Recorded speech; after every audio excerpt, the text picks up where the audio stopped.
welcome everybody. We're going to give it just another minute so that some more people can join us, but in just a little bit we'll be teaching you all about our stream, cove, and lake fishes here at the Living Museum.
Our 11 o'clock Facebook Live session. So this is our Mount Cove Habitarium. We're going to start here on the trout. Feel free to ask questions. I'm going to take my mask off here so I can yell. This waterfall is pretty loud. I'm going to start right here. Like I said, this is actually divided into several sections. This first section houses mainly brook trout. They're the ones kind of with the orange on their on the ventral side and white fins, kind of some purple and orange spots. I'm going to feed them really quick. So what we're giving them is actually a prepared trout pellet, and it's mainly fish meal based, so they really enjoy it. I'm going to throw this in here to see pretty much what we do for the feeding when we're open. We have an 11 o'clock trout feeding, and we let the kids kind of throw this food in here because they really like it. I'll feed right up front so you can see them. They get pretty nuts. Trout ordinarily in the wild would eat like they're eating right now, coming up from the bottom, hitting insects that land on the water. So these pellets are floating, and that's kind of instinctually how they eat.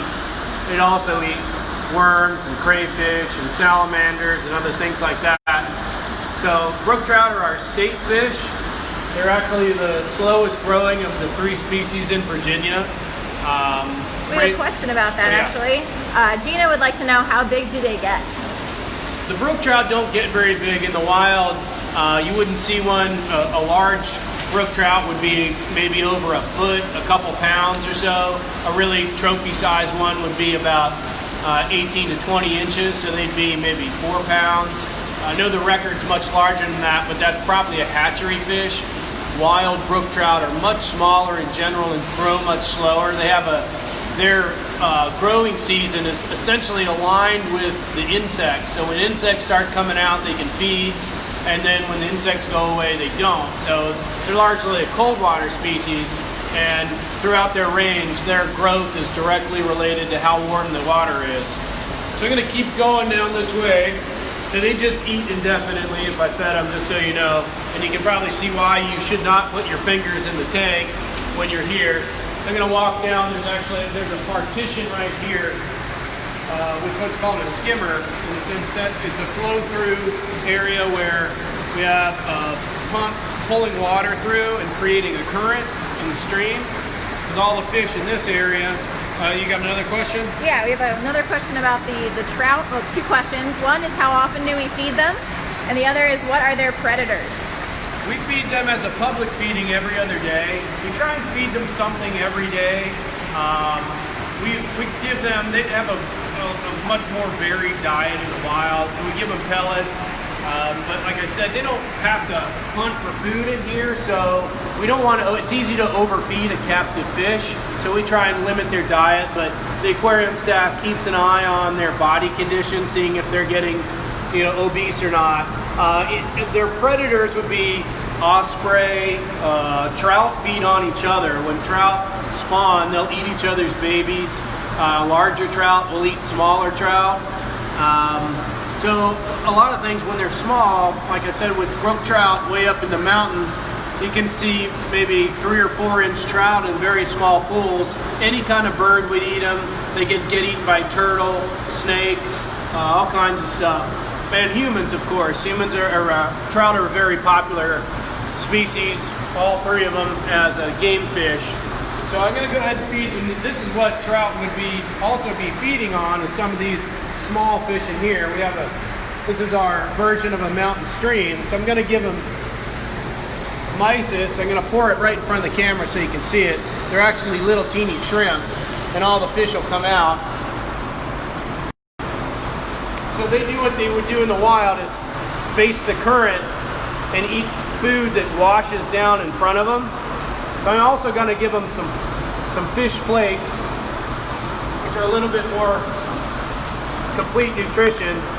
You wouldn't obviously get fish flakes in the wild, but... Chris, what is this very colorful fish right in front here? That's called a rainbow darter. The darters are kind of, you see how he moves, they're kind of stay along the bottom. There's several hundred darters in here from about a dozen or 15 species. That's a fancy male, and you can see why it's called a rainbow. He's got baby blue and red and some green on him. So he's a male, and like birds, the male is the kind of fancy color one. There's another larger darter just going by here. It's going to be hard to get. It's called a Tangerine Darter. A lot of the darters, actually a lot of fish in general, are named pretty much after their looks or their physical characteristics. Bass, a largemouth bass has a large mouth. A redline darter, there's one right there. Everyone just freaked out when I pointed. Redline darters have red lines. Tangerine darters are tangerine color. Blue breast darters have a blue breast, and so forth. So these guys, the darters are really neat. The entire staff enjoys them. There's a tangerine darter. Whoop, just went by. You see why they're called darters. They dart around really fast.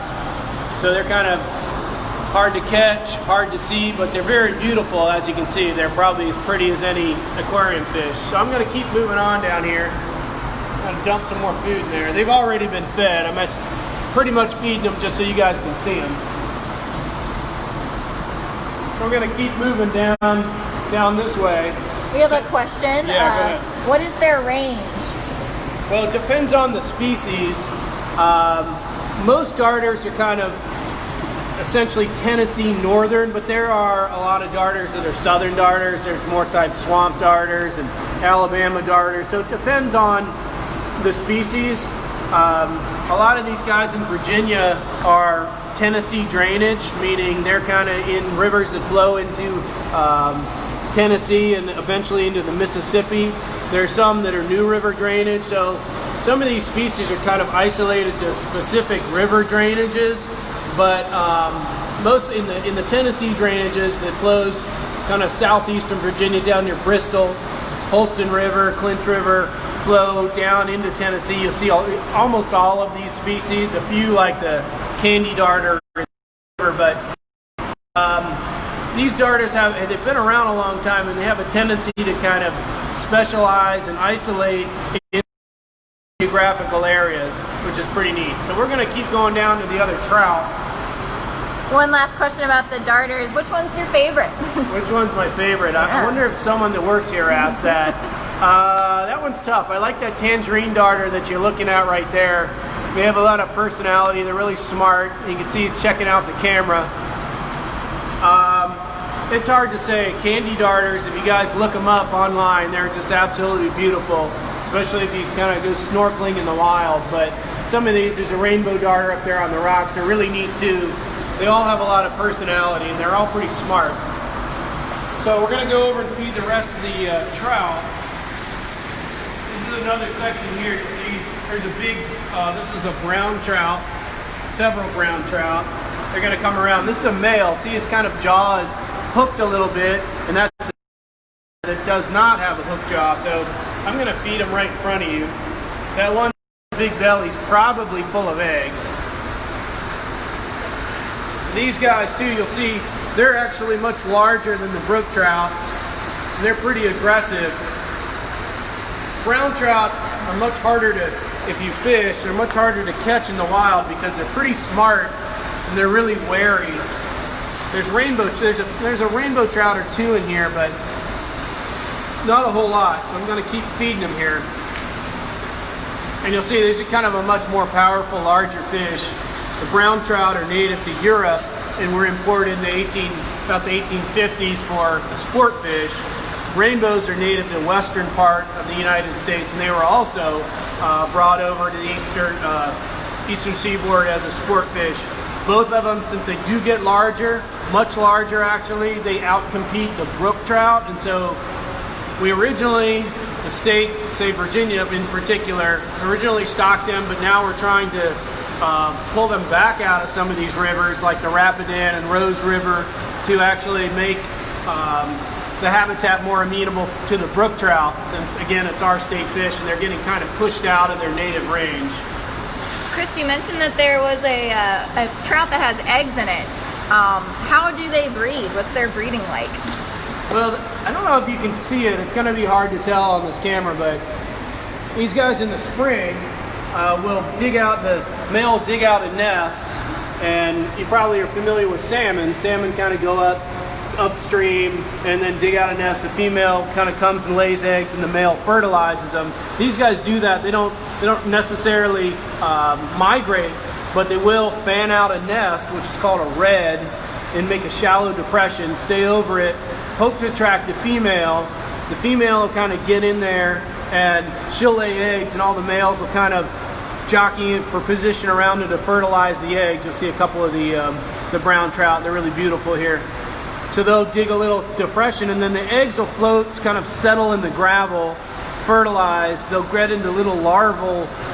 They have an egg yolk on their belly. They'll use that up for about a week or so, and then there'll be what's called swim-up larvae, which will be kind of juvenile fish, and then they'll start eating on their own. So I'm going to keep moving down here. The next section, the glare's kind of bad here, so it's going to be tough to see, but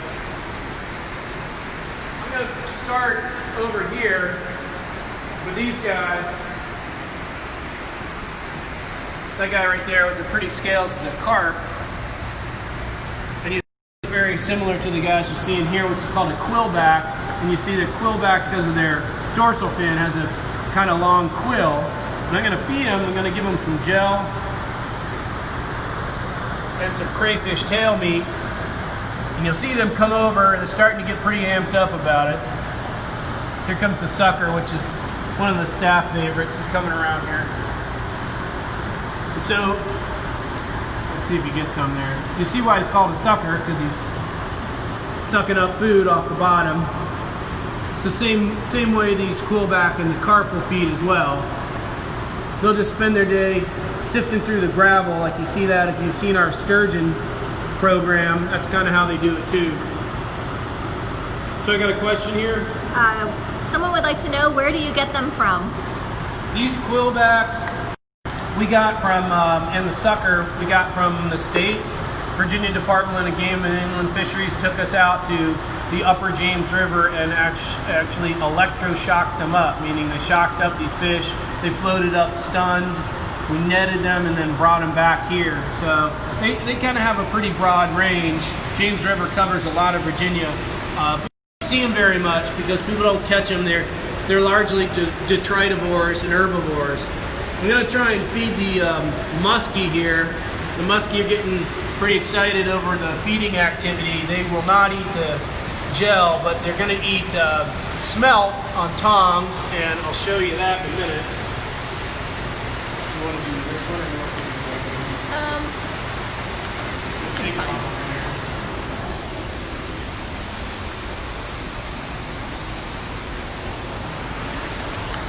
I'm gonna give it what's called a smelt. This isn't gonna take very long here, because she's watching. So just watch how fast this is here.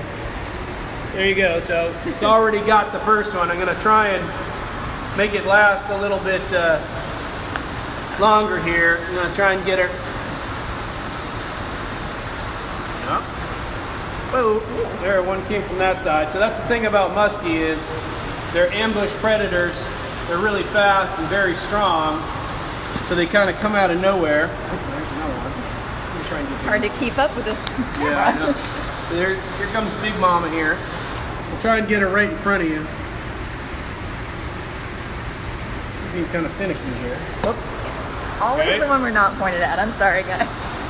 Yeah, that's all right. They're hard to see, and that's the thing that makes them so successful is they're kind of green and they blend in with their surroundings, so it's hard to tell where they're coming from. Get it? What's the biggest you've seen for the muskies? We went. These are also electroshocked up with the state. Our aquarium curator Patricia and I went out there.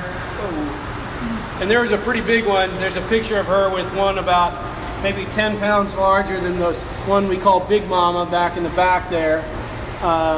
So that's the biggest one I've seen. I've never really seen one in the wild. Never caught one. I've caught northern pike, which are closely related. But these guys are really reclusive, and it's kind of like a trophy fish for fishermen. You don't eat them, but they're hard to catch. So they're really elusive, and you don't really see them very much. So I haven't seen many of them. So these guys, aside from being tongue fed, we also put live food in here for them. You'll see some shiners. Some of them are shyer than others. These guys were wild fish, so sometimes they will not eat this one. Just thinking about it. Nope. All right, so I'm going to try and get rid of the rest of these smelt. What Britt films that, and then.